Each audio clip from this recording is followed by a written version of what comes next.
What's up, you guys? My name is Justin K, and I make videos.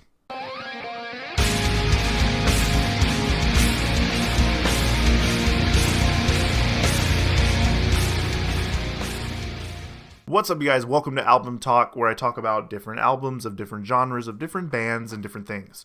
Definitely stuff that you've probably never heard of and stuff that you have and are familiar with.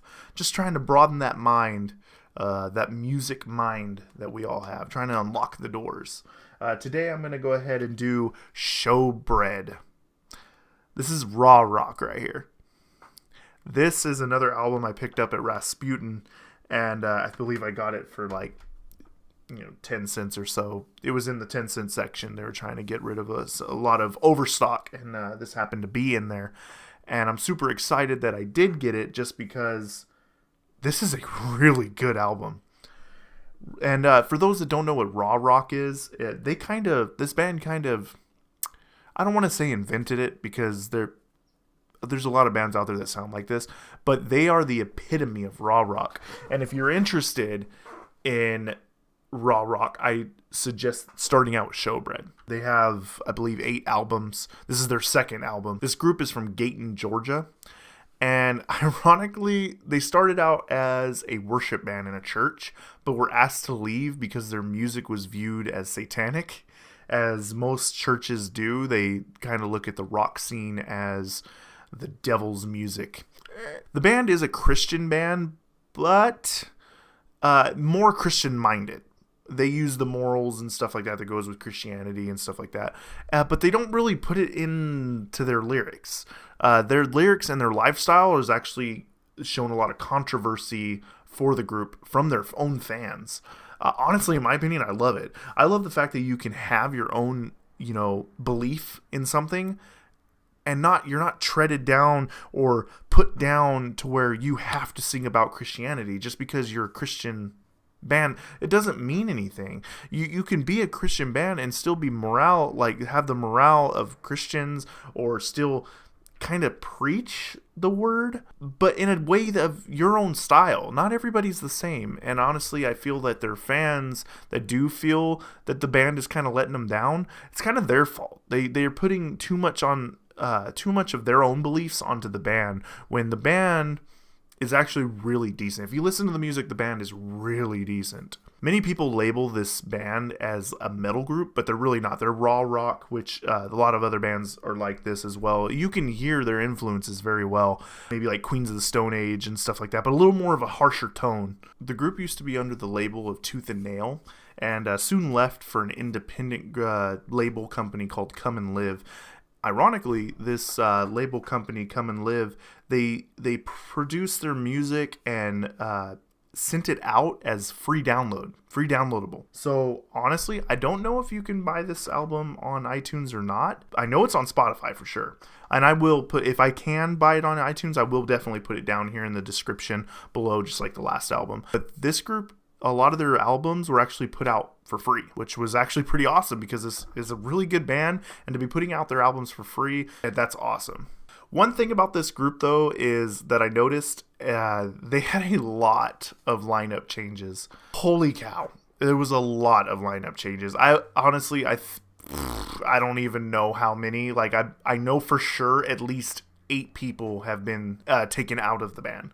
There could be a lot more, which there probably is. Though that there was so many out of the band and so many people coming in and coming out and coming in and coming out, the band is very consistent. From the first album to the 8th album, it doesn't sound the same, but everything flows together.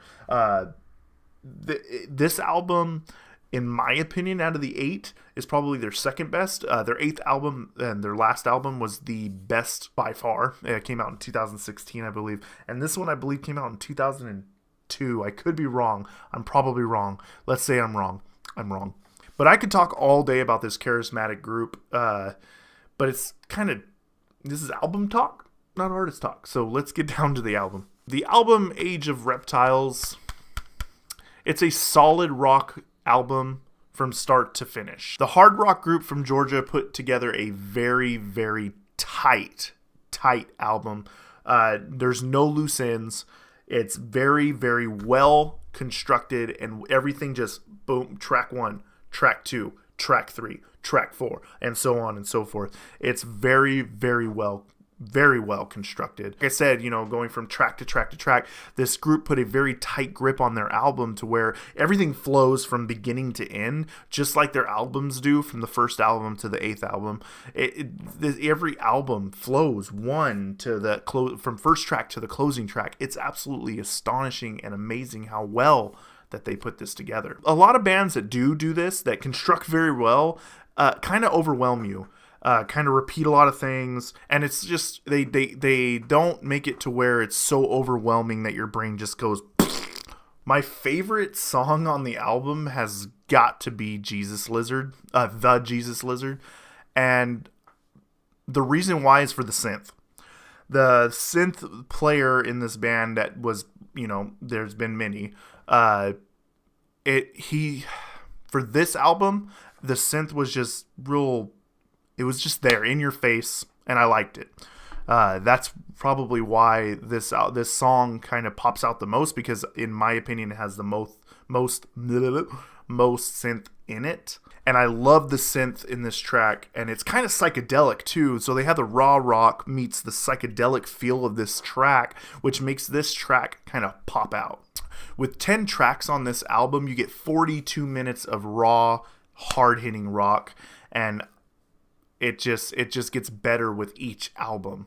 This band doesn't plateau. This band gets better with each album, but staying consistently tight-knit with this raw rock feel. Would I recommend this album? Well, I wouldn't talk so highly about it and just say, nah, don't get it. No, hell yes, please. If you guys do like the raw rock, Queens of the Stone Age, there's so many more just bands that just pop out that have this raw rock feel that Showbread should be up there with the top of them. And unfortunately, they're not. But maybe if more and more people listen to them, they can get there, maybe get back together, because I believe that the band is separated. This is a solid piece from so many other solid pieces from this group that it's very hard not to recommend this album. And like I said, guys, this is Age of Reptiles by Showbread. Put that in there. There we are. Something that I didn't do in the last video was talk about the album art. And to be honest with you, the album art on this one is kind of wicked. Let's kind of show it up here. It's wicked. It's super wicked. I said wicked too many times, didn't I? Wicked. And then the CD itself, no music. They don't promote music at all. But other than that, guys, Showbread's album Age of Reptiles is absolutely wonderful. Good listening, good vibes from that group. Definitely, if you're tired of the real heavy metal or the real slow rock, this raw rock attitude where you're just like, yeah, you know what, let's take a cruise and go. If you live in California and you live in the Central Valley area and you want to go to Monterey or something, or LA, that's a perfect cruise album. And that's actually a perfect cruise band if you want to, go more than just the one album. Thank you guys very, very much. My name is Justin K, and I just want to say thank you for coming in and checking out the video, checking out the channel. If you haven't seen my last video, go check it out. I talked about Falling Cycle, The Conflict. That's another good album, a little more metal than this one. And if you guys want to see more videos like this, go ahead and hit that sub button for me. If you like the video, hit that like button for me, and don't forget to leave me a comment. I always comment back. All right, guys, see you later.